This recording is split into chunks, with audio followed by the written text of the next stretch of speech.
Une foule en liesse, des chants et des drapeaux par centaines.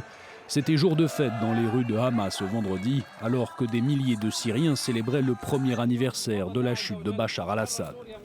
Il y a un an, les rebelles d'Ahmed al-Shara prenaient le contrôle de la ville avant de s'emparer peu après de Damas et mettre ainsi fin à plus de 50 ans de règne de la famille al-Assad. À Hama, cette victoire résonne avec encore plus de force. La ville avait été le théâtre d'une répression sanglante en 1982 sous le régime de Hafez al-Assad, père de Bachar. 30 000 à 40 000 personnes avaient été tuées lors de ce massacre. Aujourd'hui, toute la Syrie célèbre la victoire de Hamas sur le tyran, ses sbires et les vestiges du régime. Nous soutenons le président al-Shara.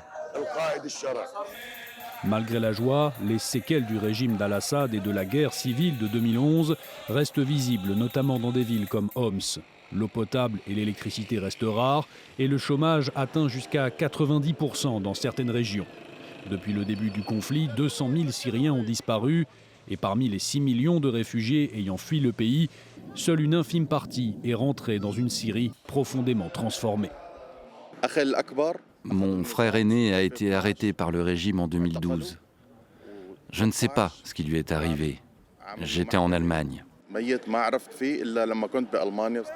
Malgré ces difficultés, al-Shara, ancien djihadiste, a habilement repositionné la Syrie sur la scène internationale. Le Canada a levé ses sanctions sur le pays ce vendredi, après les États-Unis et le Royaume-Uni. Et cette semaine, une délégation du Conseil de sécurité de l'ONU s'est rendue en Syrie pour la première fois depuis des années. Les choses se sont beaucoup améliorées cette année et si Dieu le veut, l'année prochaine sera encore meilleure.